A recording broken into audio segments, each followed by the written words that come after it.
Hello. Hi, everybody. Kayla Lords. John Brownstone. Of Loving BDSM, where we help kinksters like you have happy, healthy power exchange relationships. Part of having a happy, healthy power exchange relationship is continuously learning. We like to do that by reading. Mm-hmm. That's why Kinky Book Club exists. It's why the moment we got bookshelves, we filled them. We filled them. With books we haven't even had a chance to read, but we did fill them. And now we need more bookshelves. Oh, and more books still. Yeah. Plus, don't even look in this man's Kindle because there's so many books. So we're readers. We know who we are. And this month we read for Kinky Book Club Playing Well with Others by Lee Harrington and Mollena Williams. And it is excellent. Spoiler. I think we both kind of went, oh yeah, this is a good book. Yeah, my first reaction after getting through the first couple chapters was like, I wish I had this book when I came into the lifestyle. Well, the authors even say they wrote this book because it's what they wish they had been told when they came into the lifestyle. Yep. So the whole premise of this book is how to get out into the BDSM community, how to interact with it, what the events are, what to expect, how you are supposed to behave, how to have a good time, how to minimize having a bad time. It is in some places, almost a step-by-step guide of do this to hopefully have this kind of experience. I mean, there are a lot of books out there that talk about having a power exchange, okay, and, different aspects of BDSM from being a submissive to slave. But this covers all your interactions with others in the community, the do's and don'ts, how to handle different protocols. Such a fantastic plethora of information in there. Absolutely. We are going to, as we've already started, we're going to give our overall impressions, and then we are going to do a chapter-by-chapter breakdown, and timestamps will be down below, and so that you can kind of get an idea of what to expect. But basically, if you have ever thought or said, or emailed me and said, I'm nervous about going to my first munch, I would say this book is for you. If you're thinking, should I go to a kink convention? This book is for you. What else can I do besides a munch and a dungeon and a kink convention? Here you go. What should I expect from a play party? Here you go. Like, this is your resource. This is legit your resource. This is the first book I've ever read like this. Yeah. We have given a lot of this advice. It was kind of nice to read. I'm like, oh, thank you for validating me. Exactly. There are blog posts. There are websites that will share this information for you. Certainly people who are community leaders and are planning functions would tell you most of this, but this is all in one spot, and you can go through it before you go to anything, and then decide once you go through all of this, do I want to go to anything? That is something I really enjoyed about this book. They did not act like the only way to interact with the community is in person. That is the bulk of this, because most of what we do in the community is in person, but they mention and acknowledge that being online is a legitimate way to experience BDSM and the community. And yes, like you said, it's not specific to power exchange. No matter what your role is, no matter whether you have a partner or not, this is designed for any kinkster who might want to move through the BDSM community in some way. So, loved it. There were a couple times when I made notes. Y'all, I've got my tabs so I can find the chapters. And I have notes so I can remember what I read. And there were a couple times I was like, but they were minor things. It was one of those things where in order to criticize anything, I almost had to look for things because I was thinking the same thing. Oh, I wish I could have had this before I ever got nervous about my first munch. Now, let me be real. You told me, especially about munches, you told me most of this. I was still nervous. So I don't think a book is going to completely get rid of nerves. But I think for those people who like to feel prepared, this is a way to... I mean, your advantage when you attended your first munch was that we had known each other for a while already, and you were very comfortable with me. And, had the advantage of going with me. Yes. To a munch that I had been established with for years. Yeah. It was a reunion when I walked in. Everybody came up to hug you, and then people wanted to hug me because I was associated with you. Yeah. So, I mean, I had the best experience that you can have as being terrified of your first munch. But you sent me to a munch months later by myself. I was freaked out, y'all. I was Yeah. so freaked out. Social anxiety hit, just anxiety in general hit. All the stuff you worry about with, oh my gosh, what is going to happen at this event with all these other kinksters, all of that still hit me, even though I'd been going to that much for a while at that point. So nobody is really immune to that, and this isn't going to fix it, but it might help. Just Right. I know from an anxiety perspective, if I can just feel like I have an idea of what to expect, that tends to calm most of my nerves. So There you go. highly recommend. Oh, and a nice little detail, I'll start with chapter 1. There are these cool like drawings and illustrations for each chapter, so that was fun. Yeah. And then there are little call out boxes throughout the Yes. book with the author's personal experience, and That- that's cool. That was something I was going to mention, and I like that. Those little blurbs that corresponded to the sections that they're talking about, that gave a personal introspection of their own experiences with some of this, or thoughts. And I thought that gave the book a nice touch. Yeah, because it stopped being clinical, even though they don't write in a clinical way. Style is clearly a narrative. You can kind of sink right into it. You feel like these are kink educators talking to you, not talking at you.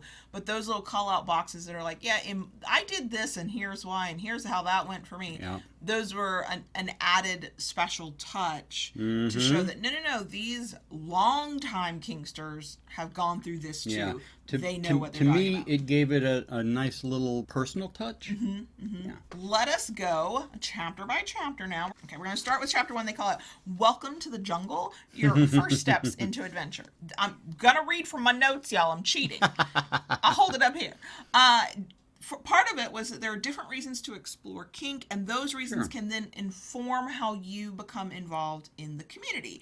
This is especially important if you are in a relationship, because you have two or more people's needs to navigate, or if you're even part of like a triad or a polycule or something, and you're all doing this at once, because everybody in that group has different motivations, has something that they need to get out of this, and the conflict can arise when you want something different than I want. I can tell you from personal experience how we have solved this. I want to stay my ass at home.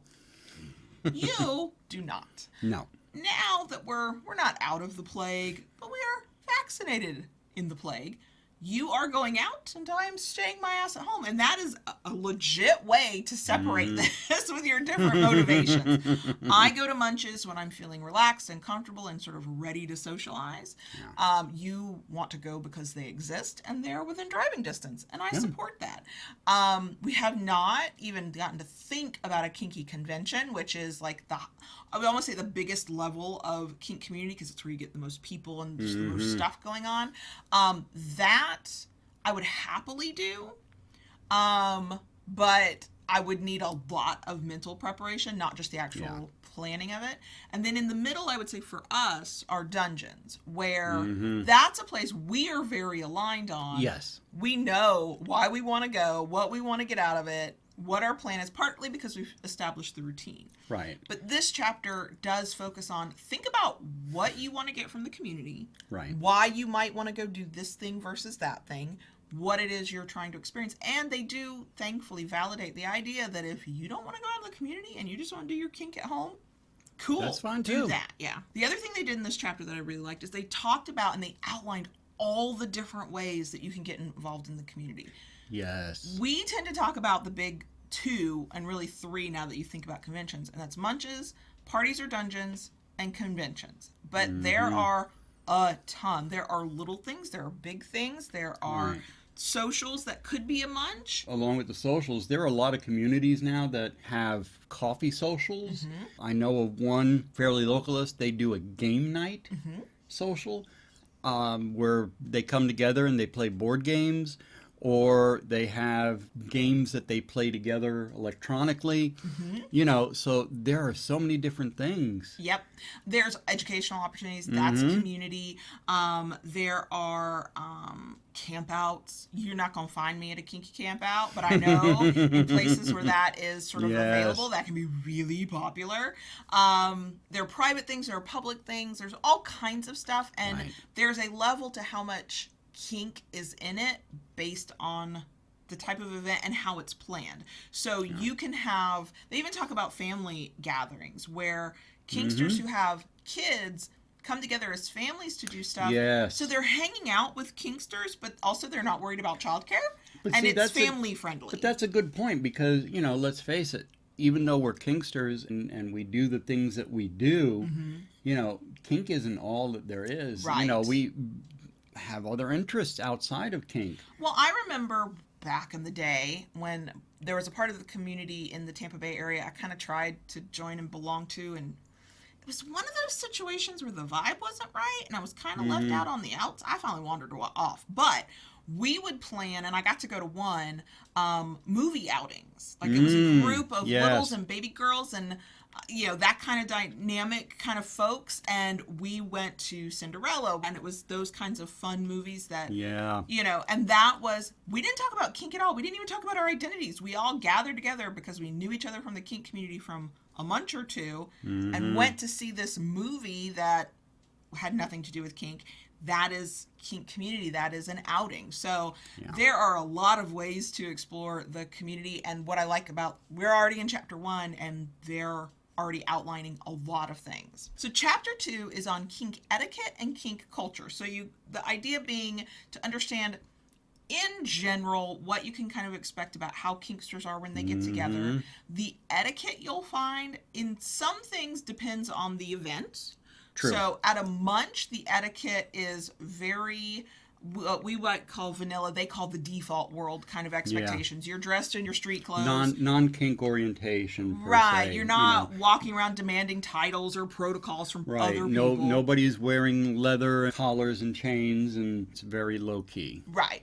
And beyond that, the etiquette and culture change based on the event or the venue. So what they did in this chapter was, first they did myth busting, like whole sections on myth busting, because a lot of what keeps people from going out into the BDSM community is the things that, one, we know some people falsely believe about kink and kinksters, and some of that is stuff we internalize and we believe until we learn differently. And then there are the things we as kinksters think about the community. So they go through all these myths and bust them one by one and sort of lay out, actually, and some of it you're probably going to think, yeah, I know that wasn't true. That's just my fear talking. They also talk about checking your own assumptions. So there's the assumptions about what we think kinksters are like when they're in a group. There's the assumptions about how sexy or kinky or naked everybody's going to be. Sometimes that's an assumption that scares us and holds us back. How many people thought before their first munch, before somebody told them different, oh my God, everybody's going to be naked and in leather and I'm not going to fit in there, and what are you talking about? At the other end of that spectrum, there are the people who think because it's a kink event, it's all sexy fun times the whole time, and they can be overly aggressive, they can be inappropriate, they can, make it awkward for everybody because they walked in excitedly assuming it was all kink all the time. And the thing you go to, the event you go to, will have its own expectation of behavior. Now, in good planning, the event organizers will lay that out and will say, here's what the dress code is. And in some cases, what they say is street legal to the door, and after that, anything goes. Yep. Sometimes they'll say, okay, not anything goes. Here's what you can do. Here's what you can't do. Because they understand that, one, people want to know what they're supposed to do, and two, that some people walk in with some assumptions. Yeah. And they make the point, too, that they talk about the fact that sometimes some of that is dictated by state law. Yes. Oh, yes. There will be, I think we get into it in a further chapter. They talk about the fact that every event will have its own rules, and every venue will have its own rules, and those rules are dictated by a lot of things. Its own culture, so to speak. Yes. One of the things that they talked about in this that is good advice in general, not just in kink, but definitely in kink, is that when in doubt, ask. So if you are unsure of, is this okay to do or say, can I call you this? How should I address you? That gets awkward in kink heavy situations. In munches, it really doesn't matter. This is a vanilla setting in general. Right. Just like, hi, my name is. If you want to share your legal name, that's fine. If you want to share your FetLife persona handle, what you go by online, you can do that. But in the club, there may be a rule for a dynamic going on where the submissive is not allowed to speak until they're given permission by their dominant. So you would never just rush up to somebody who is clearly standing in, like, there's some body language going on. You would stop and go, "Ooh, I don't know what's going on here. Let me ask." So anytime there's doubt about what are the expectations from the other individual, as well as what are the expectations of this venue I'm at, this particular group I'm in, what are we doing here, just ask. And then they did, of course, because this is always a big one, a big one for our new Kinkster friends, they did touch on respecting privacy. Yes. They pointed out, as I have pointed out many times and you have pointed out many times, when somebody says, "But what if I see somebody from work at blah blah kink event?" Pointed out, that means they're kinky too, right. And you're gonna protect one another's secrets. Vegas rules. Oh yeah. Vegas rules. What happens in the club or a munch stays there. Now they did. I liked this. They did say, "Look, go have the conversation with them. Get really clear with each other. Are we gonna pretend we never saw one another? Are we going to each call this the same kind of event?" Like, there was a lot of examples of using sort of coding language of, a relationship conference. And that is technically true. Yeah. Because there's also, later in the book, they talk about, you don't have to share every detail with your coworkers who ask what you did this weekend. Like, they don't have to know that. But that could, if depending on that coworker, if you already have a good rapport with them, or you're like, okay, I'm going to be seeing them, let's develop this rapport. They even say, go ask and go talk about how you want to deal with this outside of work. If you just want to pretend you didn't even see one another and you don't know one another, then you can do that. We had several friends from our old munch that, because of family relations and different things, outside of the munch, if you saw them in the wild, don't approach them. And they do talk about that as well. That's a thing to keep in mind, that you can accidentally out somebody because you saw them at the munch and now you see them at the grocery store and you're like, hey, such and such wasn't this weekend good? And they might be in a position where they don't want anybody to know, and they don't want to have that explanation. And they make the point, which is great. You have to ask. You have to talk about these things. Some people, it doesn't matter. Right. Some people are out to their friends and family, and it doesn't matter. If you see them out, approach them, you can say hi and talk. And others, you have to respect each person's boundaries. But then it goes back to what they said a lot in that particular chapter. When in doubt, ask. So keep that in mind. Okay, so chapter 3 is all about events, groups, and gatherings. And this is where they outline a lot of different types of events you can go to, and they give you a good sort of definition of what those things are typically about. And you have to remember that there's no standard across a country or across the world. So there will be variations from place to place, region to region, about these types of events. What I liked was the sheer amount of events. They specifically mentioned 27 different types of kink events and things you can do in the community. 27. That's a lot more than just munch, play, party, and convention. Yes, it is. Yes, it is. And that goes back to what we were saying earlier in chapter 1, that the ability to join the community is a lot broader than you usually imagine. And there are things that will work for almost anybody who wants to join the community, online or in person. Again, they go back to and they reiterate many, many times, if you don't want to come out at all and you just want to be at home, that's fine. But if you are thinking, I want to be around other kinky people, I kind of want to go see what this is about, I'm trying to meet people, I'm trying to meet a partner, I'm trying to engage in my community, you've got more options than you realize. Now, do you have to go look for them? Is it a little bit of a needle in a haystack on some of them? Sure. And I think they even say, if I'm remembering, when in doubt, start your own. If you don't see the thing you want to go do and it's not out there, start it. Because it just has to be a couple of people. It doesn't have to be huge at first. It might never be huge. It might take years to be huge, and that's okay. There was one point where I kind of went, really? So when they were talking about each different type of event, they talked about what you could probably expect in terms of what to wear, right? Because this does tend to be a question we ask as kinksters. It's like, wait, am I wearing regular everyday clothes? Am I wearing my kink gear? What's allowed? What's not allowed? And they said multiple times in this chapter, and I think another chapter, when in doubt, wear black. Now, I will say this. If what you want to do is feel like you're fitting in and blending in, that's not bad advice. But I hate this idea that what we tell people when it's like, I don't know what I want to wear, or maybe I don't have fetish gear yet, or I don't have my style. Like, I don't have my kink style. My kink style is I'll take everything off but my underwear. Thanks. That's not really a style. So if you like the color black and that's easy for you to do, great. But I kind of hate this when in doubt wear black thing, because it's like, look, if you want to rock up there in hot pink, rock the fuck up to your event in hot pink. Like, if the idea of blending in is important to you, then yeah, okay, fine. But in general, it doesn't matter. Unless there's a dress code, it doesn't matter. Well, yeah, unless there's a dress code. And I mean, even for myself, I have gone to the dungeon in jeans and a t-shirt. I have gone in shorts and boat shoes. And other times I have gone in a kilt and motorcycle boots. And in that case, you were head to toe black, and it was sexy as fuck. Yeah. Yes, it was. You can imagine. You're right. Better than what you're imagining. But the point is, you know, do you. Right. So that, I think wear black is a little old school. It's a little, I hesitate to say traditional, but in a way, yeah, because leathers tend to be black, and latex does not tend to be black anymore, but that's just a common thing we see. So if you want to not stand out, yeah, wear black, but ultimately wear what makes you comfortable.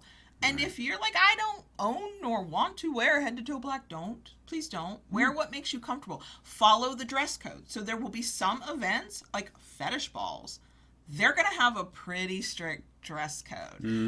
There are certain high protocol events. Right. They're going to have a dress code. That's different. But like, you're going to the dungeon to like hang out in the social area and maybe watch some people play. Do not feel obligated to, one, wear fetish gear if you don't have any, and two, to wear all black if that's not what you would normally wear. Yeah. My advice is wear what makes you feel comfortable and relaxed and even empowered, so that when you walk in, the thing you're not doing is tugging on your damn clothes and going, oh, this is, because that's going to make you feel more awkward than anything. So wear what makes you happy within whatever the dress code is. That's how I would say. That was my only point of, but yeah, chapter 3 is great for just giving you an idea of what the heck you could go do. It's really comprehensive. I learned some things myself. I was like, oh, because I don't think about fetish balls and those kinds of events. I'm like, oh yeah, and I always forget about kinky camping because I'm not going camping.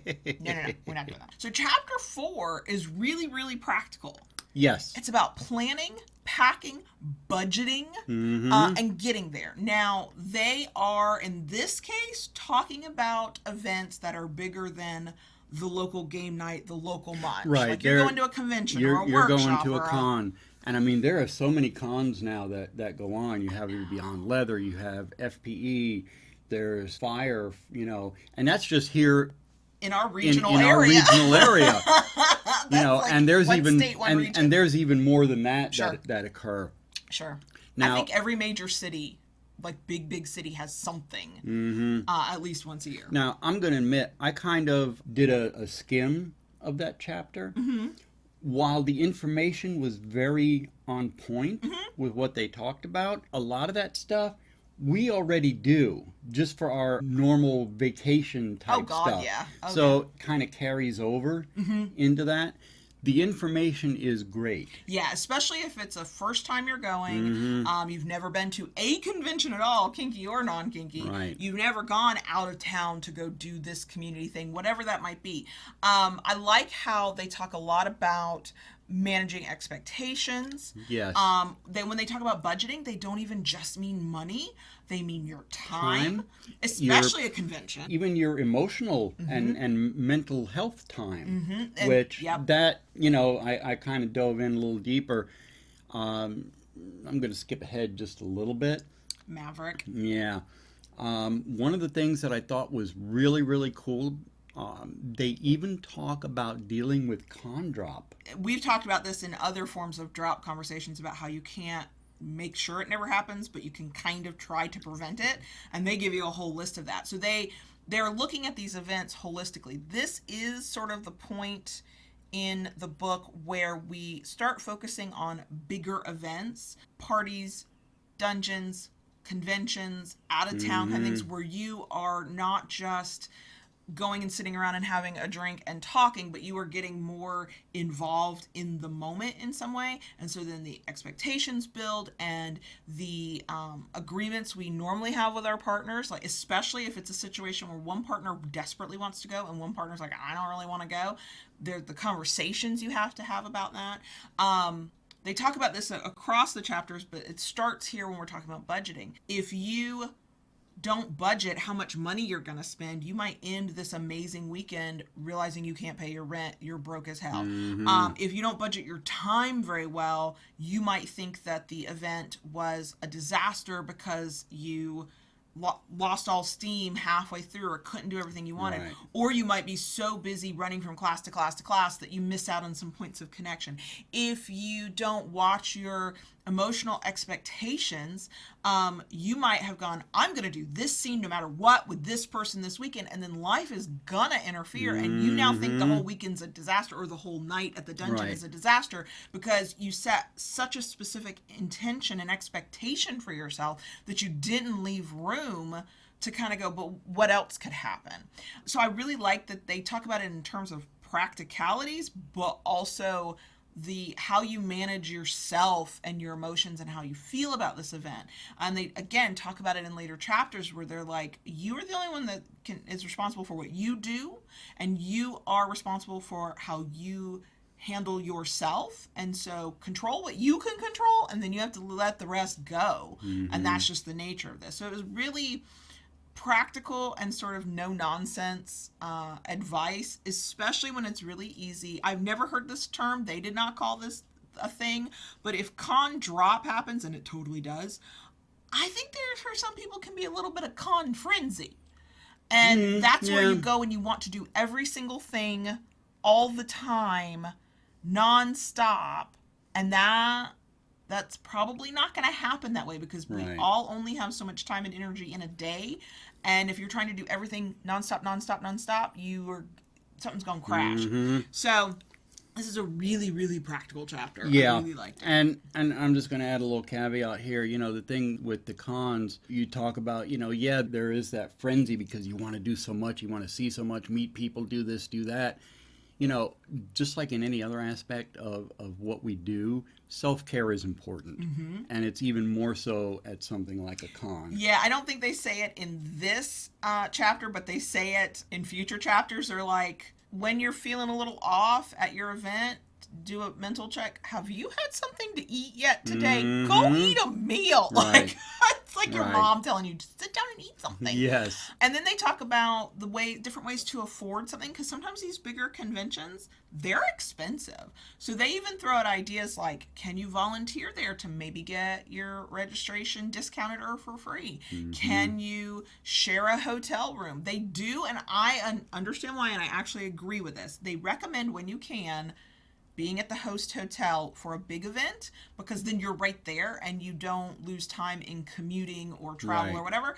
But as somebody who has had to go to a lot of conventions, none of them kinky, still haven't been to a kinky convention, I'm a little annoyed. Sometimes the only way you're getting there is because you go to a cheaper hotel that you can afford, and you just schlep it over there, and that's just what you do. If you can afford the host hotel and that works for your budget, great. Don't break your entire budget to get the host hotel and then have no money for food or vendor items or entry into special events or whatever. Like, be really practical about the money you really have to spend here. And that would be another point. I'd go, I get what they're saying. Yes, that's ideal. But in terms of how am I going to get there? I might stay at a cheaper hotel. They also talk about sometimes you room with people. And if you room with a partner, that's fine. If you room with friends, they were like, that's great, but sometimes our best friends are not good roommates. And I know that this is something that happens in some conventions and kinky conventions, because I've seen people sort of negotiate it. Sometimes you get paired up to room with a stranger. Let me tell you, hell fuck no, am I ever going to do that? That can go well or it can go badly. Yes. If that happens, if it's a part of volunteering that, you get a room, but you're sharing with somebody you don't know. Do your best. Ask the organizer, can you find out who that is? Can you have a conversation with them? You know, can you request somebody else who's volunteering be in your room? Because I can imagine nothing worse than sharing a room with somebody whose entire style is completely, and schedule and attitude and vibe and energy is different from yours for a solid weekend. I've done it through work, and I knew those people. I can't imagine doing it with a total ass stranger. Like, I just cannot. And then they do talk about, like, once you're in that room, whether it's a stranger or it's a friend or whatever, is setting the boundaries of what is this space? Is this just where we're going to sleep? Is this where people are going to come and gather and socialize? Is sex happening in here? I'm not necessarily you and your partner. You all work that out. But is your roomie bringing back partners for whatever? Lay that out immediately. Like, get in the room and negotiate the boundaries of that room and what that room is going to be used for. And I think that's really practical advice too. Chapter 5 is about making new friends without pissing off everybody else, burning any bridges. They did talk about the difference between meeting people in person and meeting people online. What I really liked about this chapter is they kind of gave sample scripts and questions and ways to approach. So if you yourself, I am this person too, find it very awkward to meet new people and engage in the amount of small talk chat that has to happen before you can get into, like, the good stuff, they give that to you. And I really did like that. This is another time, and they say this many times throughout the book, they're like, think about what you want to get out of this. What do you want to get out of meeting new people? Is this play partner potential? Is this just partner potential? Is this friends? Are you just there to kind of see and be seen? What are your intentions for this interaction? The other thing they say many times, and we've said it too, even though I'm always disappointed when I have to be reminded of it, BDSM community is a microcosm of the larger community. Okay, the world of people out there, think about all the people you don't like, think about all the people you do like, think about the people who pissed you off, think about the assholes, think about the racists, think about the trans folks, think about all these people out there, good and bad. They exist in the BDSM community, okay? Because we are just a slice of the wider world. Because kinksters are in every facet of life. They come from every walk of life. So you then, in the community, are going to deal with every walk of life. And as they like to remind you, and I'm here to remind you, you're not going to like everybody. And you don't have to like everybody. Right. Remember that. You go to a munch. I'm sure individually every single person in that room was super nice and friendly. But as a group, the culture that they created, we walked in and felt like outsiders. And we're not new. And we went, okay, this one's not for us. That's the nature of it. This one's not for you. Go find another one. Because another one will be out there, whether you got to search for it or you got to make it yourself. They'll be out there. I felt like that was some real talk. Like, we want BDSM to be a utopia. We want it to be this perfect kumbaya world where we all get together and we all understand we're already doing things outside of the boundaries of what they call the default world. We should not be looking at other people and judging them and having strong negative opinions about people who are outside of our norm. It's a good reminder to keep your expectations realistic about what you're going to experience. Chapter 6 is pre-event negotiation and planning. Again, I would say this chapter focuses more on the dungeons and bigger events beyond that. Munches, you can do maybe a little bit of this planning for yourself. Like, am I trying to just say hi to people? Am I trying to just get my face out there? Am I meeting a new potential partner? We've been talking online and we agreed to meet here. Like, there's some of that, but it's really, this becomes most effective in the bigger events. And they had several things, and I'm going to read straight from my notes because I won't remember things. So part of it was preventing the post-event regrets before they can happen. So some people out there who've been in the community a while have had, or have just gone to any conference or any event, even in the vanilla world, have come away from it and gone, that was the worst thing I've ever done. Why did I spend my money on that? Or, I had a great time, but oh my God, how am I going to pay rent this month? I spent all my money. Or I did things I didn't intend to do and I don't know how I feel about that. And that's kind of what they're talking about. So they give a lot of advice in this chapter on that. Part of that is to create a framework for yourself internally about what you want to happen in specific situations, from play to sex to spending money to attending events. So do you want to play? Yes or no? It's okay to say no. If yes, How do you want to play? Do you have any ideas of who you want to play with? I think they even here talk about, like, let go of a very specific scene happening. Like, it might not happen. You might want to do a flogging scene and your partner's shoulder is hurting and they can't do it. You might get really tired and go, I don't have the energy for this. They talk about being realistic about it. Sex, they talk about, because a lot of sex happens at kink things. Just once people start getting naked and they start doing kinky things with one another, invariably it kind of happens. It kind of happens. One, is the event, venue, or whatever going to allow it? What are they going to allow? What are you going to allow, and how will you keep yourself as safe as possible? Safer sex practices come into play here. Spending money, making sure you can pay for the event you've gone to, the things you haven't already paid for. Being able to eat, and eat healthfully as possible, at least. And then if you've got the money, budgeting for the vendor area. Like, are you going to buy something? How much are you going to spend? And knowing those things before you even get there can help you hopefully stay within your own parameters, and there's less regret at the end. One of the things too, just kind of backstepping a little bit, you're talking more about the cons. Even when it comes to dungeons and play parties, they talk about handling your expectations of that and what you want to do. There are times we've gone to the dungeon with clear intention to play. You know, pack that toy bag and let's rock and roll. Other people, and I've done this myself, I have gone to parties and dungeon just to watch the scenes that are going on. You've gone to play and then not played. You went to an event pre-COVID and you packed your toy bag and you had negotiated with a partner and like it was going to be on, and then it kind of didn't happen for you. It was one of those things, you know, like you mentioned earlier. I got there. It was nothing about the person I was there with. I just was not feeling that headspace to get into doing a scene. So you hope for the best, prepare for the worst, and plan what you think might happen. And that's all you can ever do.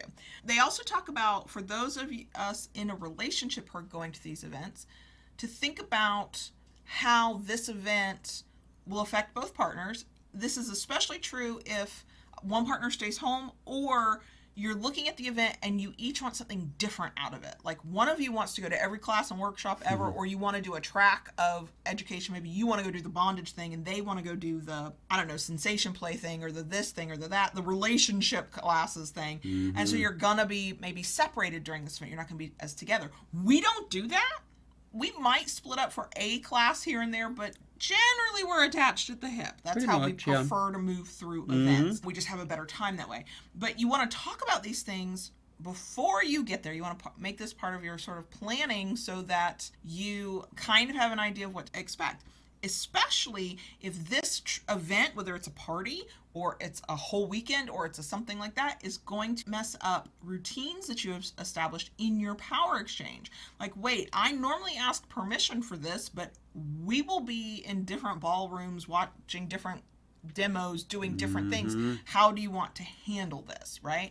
So try to think of, as you're going through the schedule or you're going through the plan for the night or whatever it might be, how will this disrupt things you normally do with one another? How can you maybe go ahead and handle it ahead of time? Unless something has changed, and it could have. It's been a few years since I've been to some conferences of any types. Be prepared for cell phone reception to suck and Wi-Fi to be super slow. So if you were going, oh, well, I'll just text you, I'll just DM you, I'll just do this, maybe? Well, you know, but maybe not. Think about it. You've got all those people at the hotel, at the con center, and they're all on the Wi-Fi with their devices. Yep. The next chapter, they call it behavior awareness. And it is the pitfalls, the things where we or others can screw the hell up. And they broke it down into 3 sections: the emotional pitfalls, the physical pitfalls, and the social pitfalls. So emotional, there's frenzy, which I think many of us are aware of. There is boundary crossing, we're quite aware of. Attention-seeking behaviors. We all know somebody. Sometimes we're like, I don't know anybody. It could be you. I'm just saying, do a little introspection there.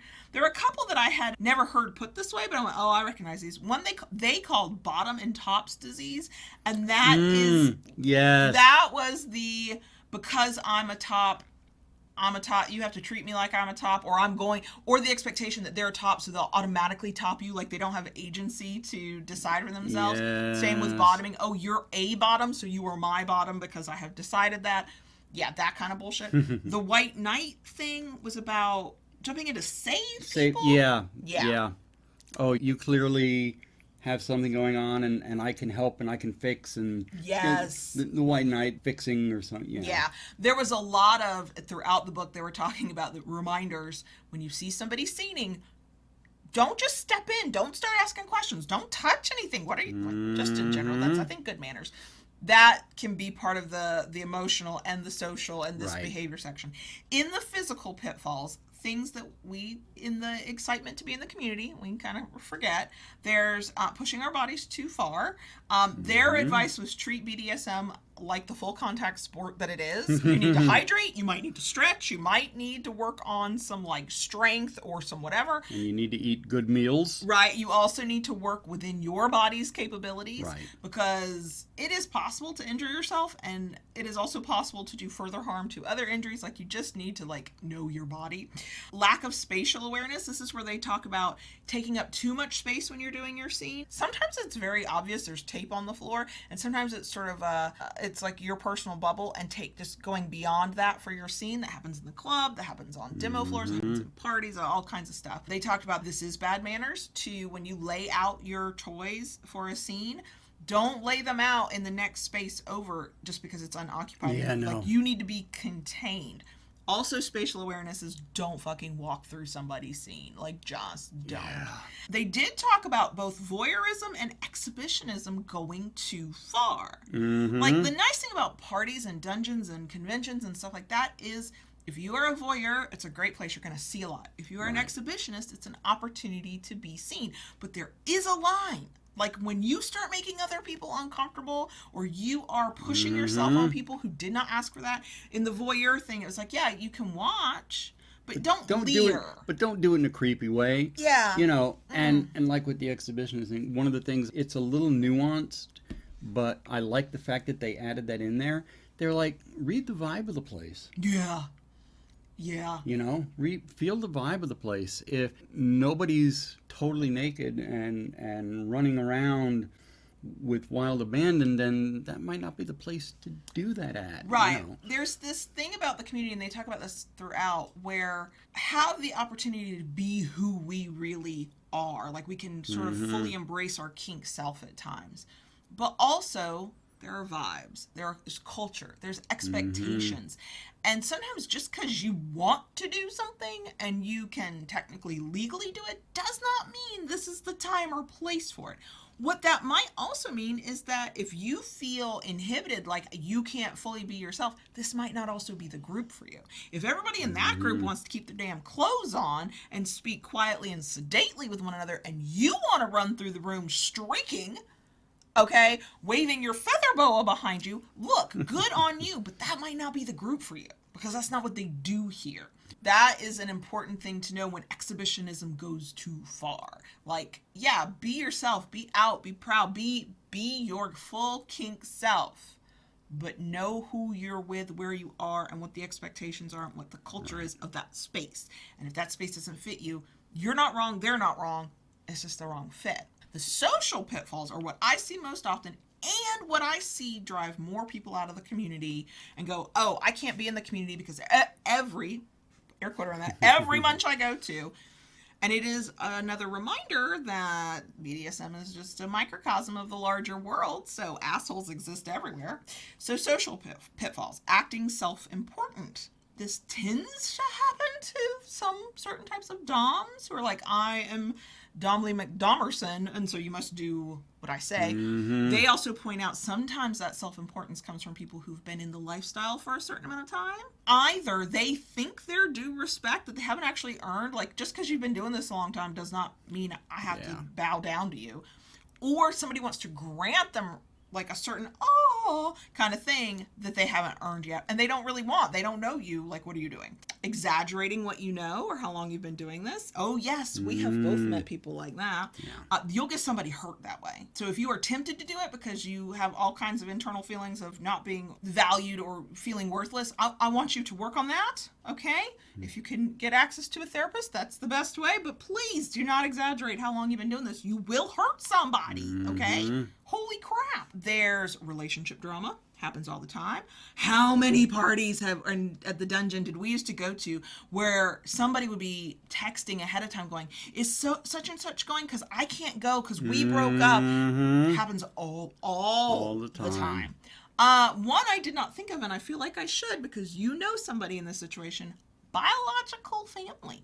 Yeah. BDSM 1 has been around forever, but 2, older people get into kink, and those older people have adult children, and sometimes their adult children also get into kink. And there is a conversation to be had if you realize this is happening about, okay, are we both comfortable being there at the same time? Do we want to trade off? You go to one, I'll go to another. Like, how do we want to manage our boundaries as family members in this space? The person that you know, they helped negotiate scenes for their kid. They brought them to stuff. They introduced them to people. They brought them to the club, introduced them to people, and helped them negotiate their first scene. Right. So you can have that level, or you can have the level of, okay, tell me which month you're going to. I'm going to a different one. Which night are you going to the dungeon? I'm going on a different night. And everything in between. But that was like, ooh, I had not thought about that. Yeah. They also talk about this swarming, which I have experienced, but I did not know the word for it. And that is typically with a new person. You walk in, and everybody's like, whoom, like moth to a flame. Either because they're thinking fresh meat, or they're trying to be really nice, but they're being overwhelming. That was my experience. The fresh meat thing is just gross. It's, oh, this is a new person. Maybe they don't know better. Maybe I can get in there before anybody else. It's creepy. It's hard, when you have, especially when you have somebody new coming to a munch or something like that, because, that person may have some level of anxiety, so that can be very overwhelming to them. Don't descend on them. One of the things that I've mentioned in the past, which they even brought up, especially for somebody who has a little bit of anxiety going to something like this, contact the event organizer. Oh yeah. Or the first person you introduce yourself to, make sure it's the person in charge. Like if you're going to a munch. Normally, in most cases, a person at a small event like that knows a new person is coming, and they know when you're a new person. They're on the lookout for you. Yeah. If you walk in and they've never seen your face before, and they've been doing this munch for a year, 2 years, 5 years, 5 months, they know you're new, they'll usually come find you. If you have the opportunity ahead of time, reach out. Bigger events tend to have people, designated volunteers, to help with that kind of thing. Yes. So you can go to them. Maybe they're wearing a certain color badge or a certain color shirt or a band on their arm or something, and you can go to them. In the dungeon, your best place is front desk. Yeah. And if they are not the one, they'll send you to a dungeon monitor or somebody else. So yeah, when in doubt of any of this stuff, just ask. They did talk about one of the most common things is, what do you call somebody? What name to use? Because sometimes their screen name is a name they go by, but there's their legal name, and do they feel comfortable with their legal name being used? Titles.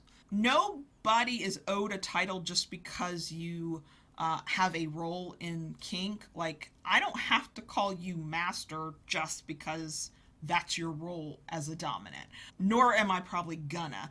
If it's part of your online presence name, Master J comes to mind, I'll call you Master J. But it's because it's a name and it's a way to identify you, not because it's in deference to a title. There's a difference in energy.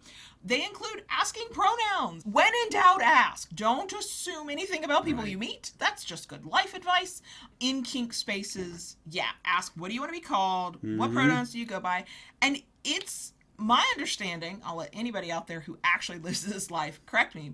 My understanding is the majority of people would just rather you ask, what pronouns do you prefer? What should I call you? What type? Like, just ask. Yeah. Don't assume. Because, if the kink world has not already pounded this into your head, our assumptions are usually wrong. Just because something looks a certain way to us does not mean that's how it actually is. That's just true across the world and life and everything. So I'm just saying. They do talk about coercion and secrecy and liars and all the predator kind of stuff. That is mixed in with all of the other stuff. I feel like if you are at this point watching a video like this or reading a book like this and trying to go to an event, you're probably aware of liars and predators and coercion and lack of consent. This will give you sort of that reminder, but it's the other social stuff that tends to drive people away from the community more than anything else. So I really like that chapter. Chapter 8, they talked about dungeons, play spaces, and erotic arenas. They talked about the different types of spaces. It is more than just the dungeon. Again, we talk about a big 3-month dungeon convention.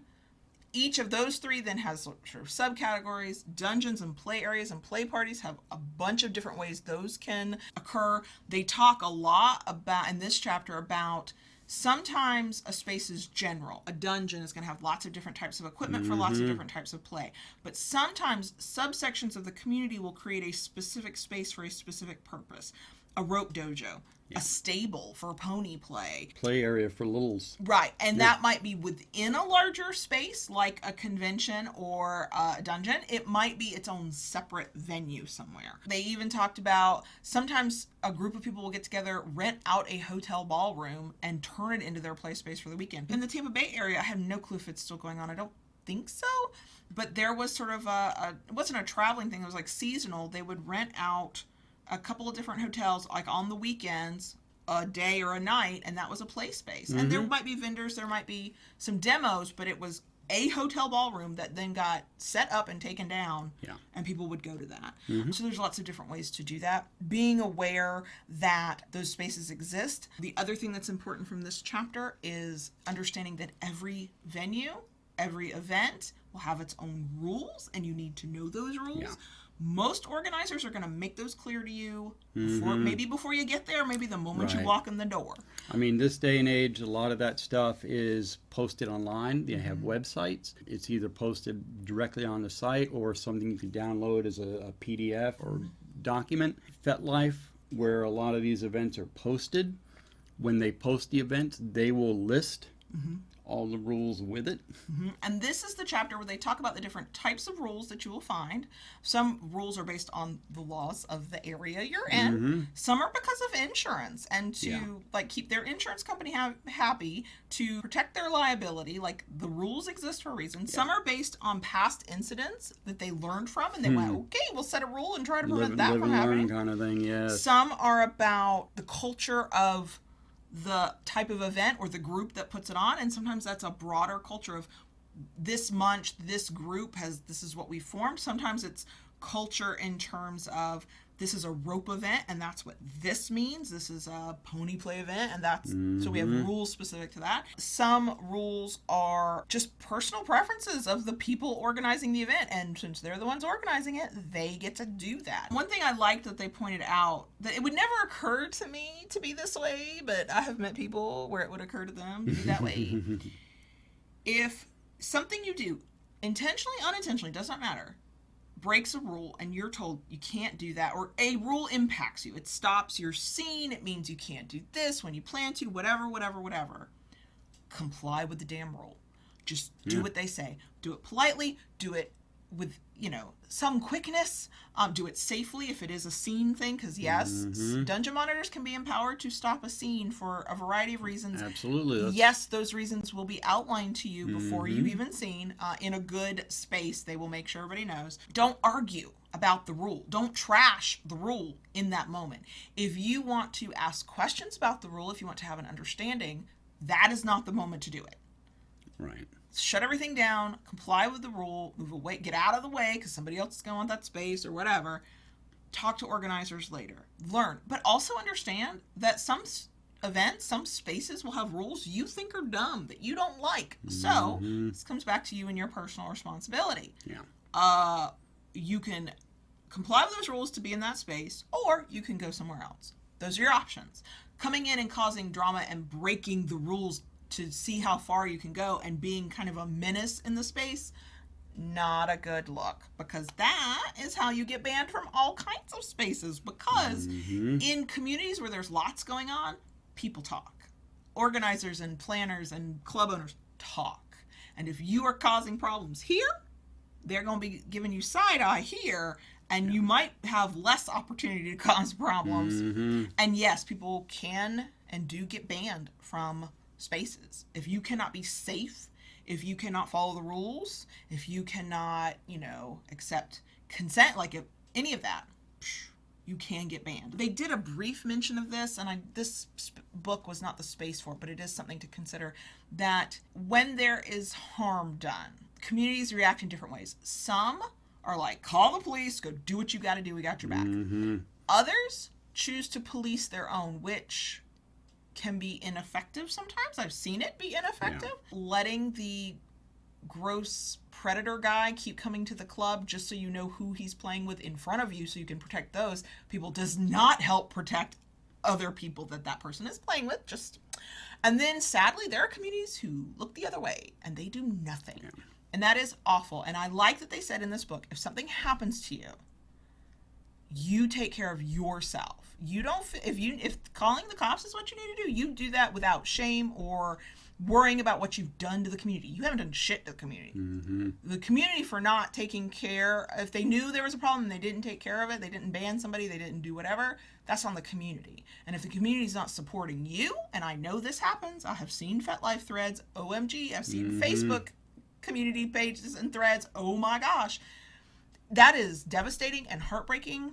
And the sad thing is that's probably not the community for you. And it's hopefully when you're ready, you find the community that's ready for you, or that's right for you, or you build the community for yourself if that's of interest and you have capability to do it. But yeah, that when we're dealing with the kind of stuff we deal with BDSM, where consent is required, but some people ignore it, where things get physical, where there's always risk, things happen. And sometimes it's an accident and we are changed by it, but we go, okay, it was an accident, and we deal with it. And sometimes it's predatory, and then we got to take care of ourselves. And so they didn't go in deep, but they did mention that, and I think it is important and worth mentioning. Yeah.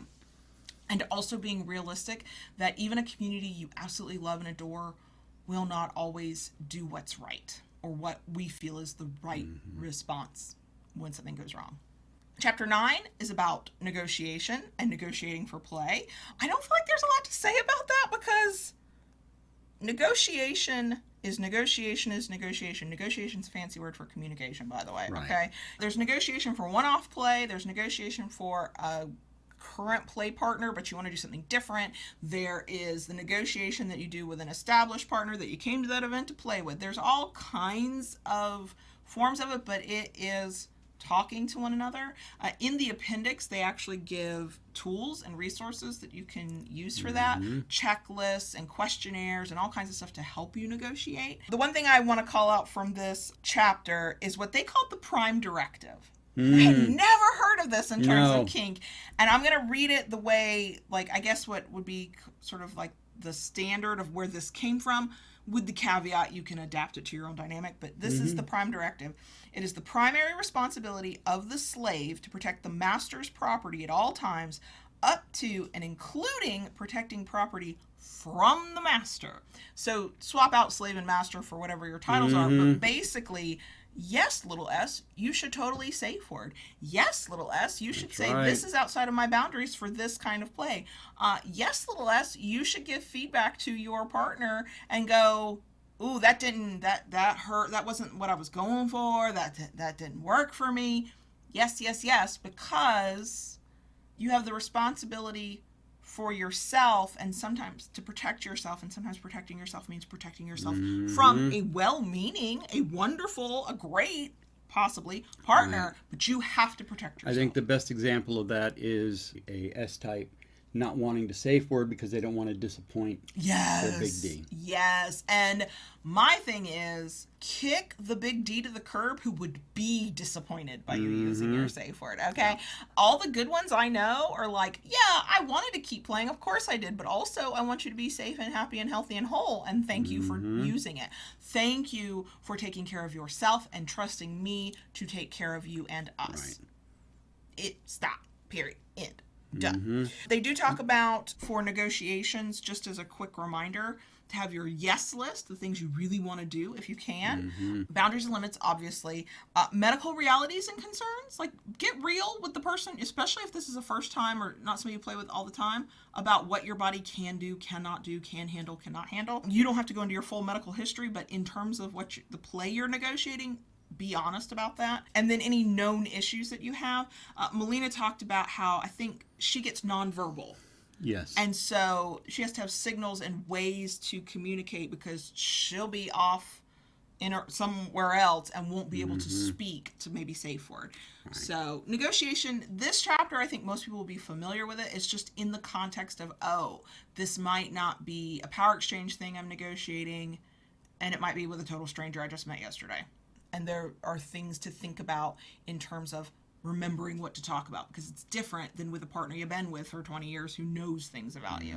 So chapter 10 is the one where I took the most notes. I think it's because it was the one that resonated with me the most and felt more like the reminders I need. Other stuff I was like, I kind of know.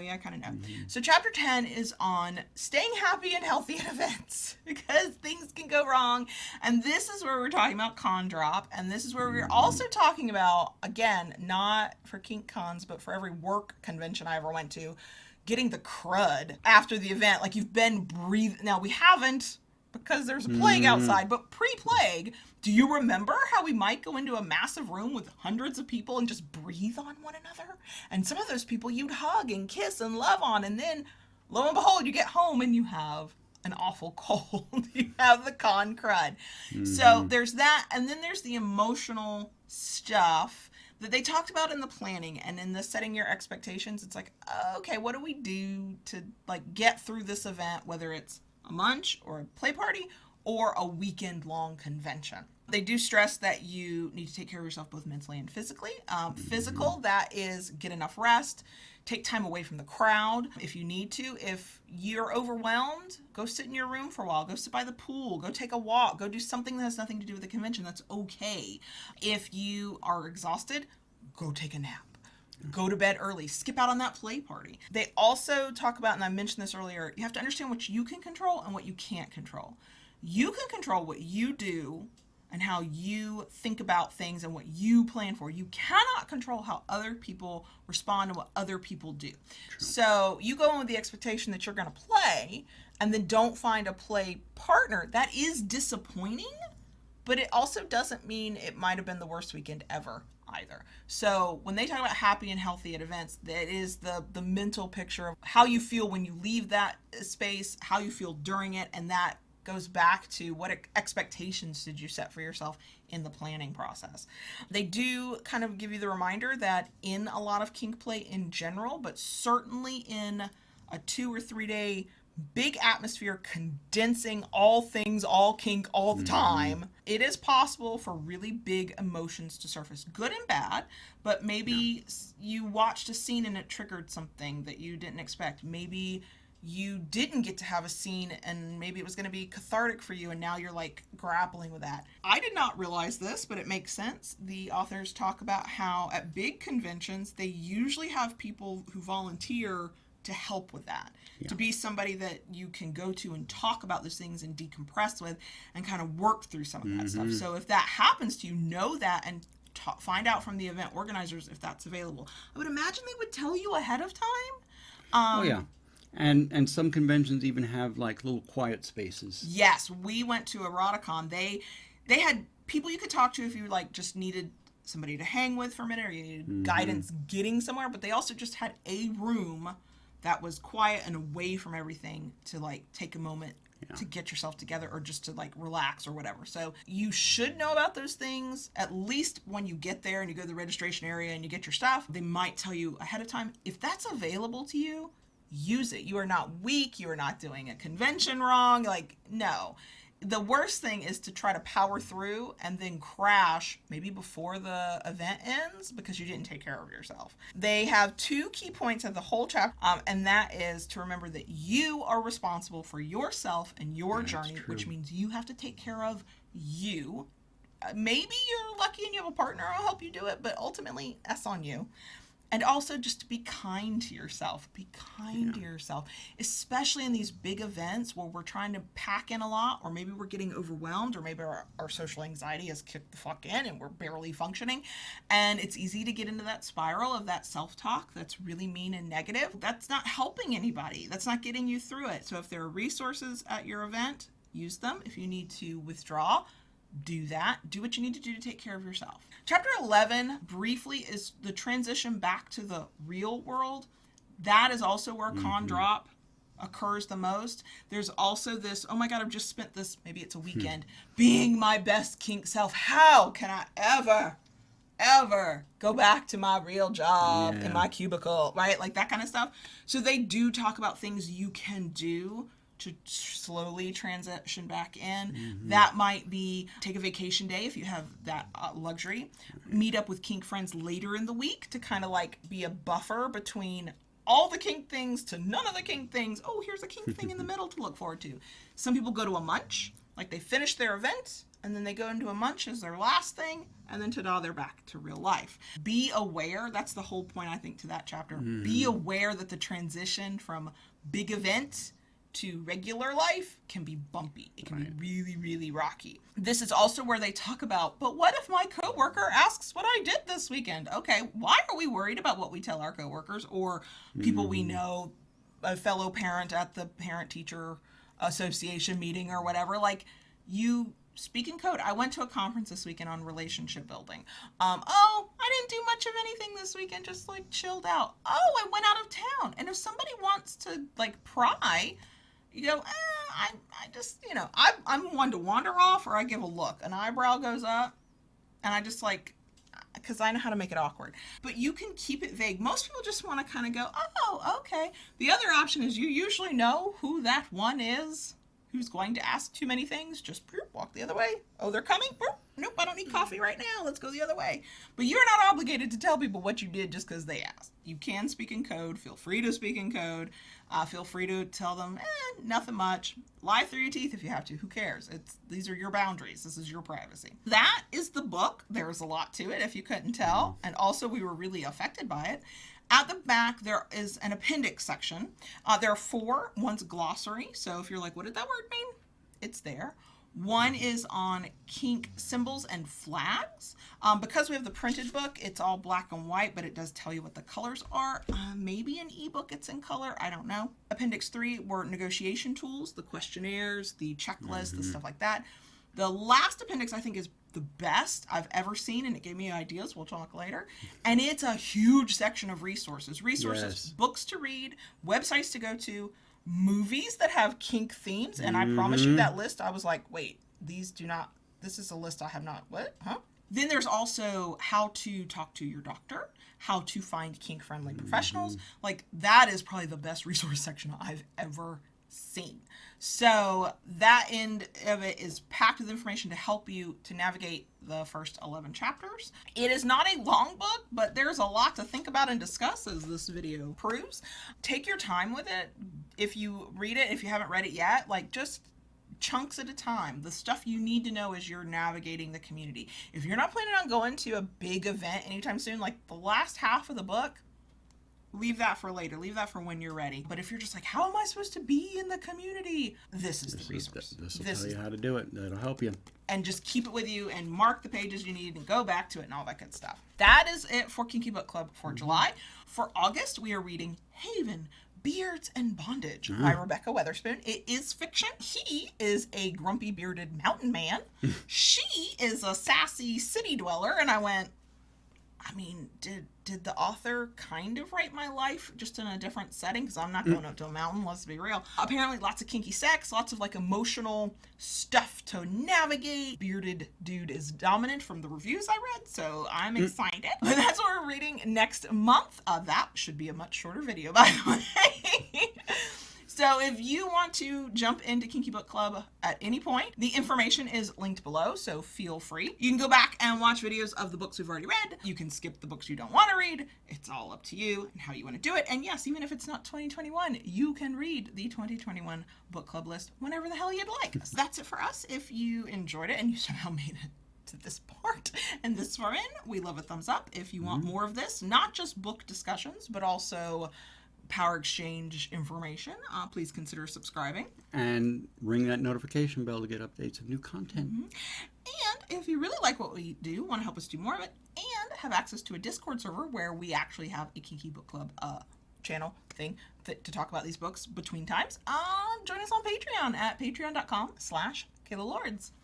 Bye.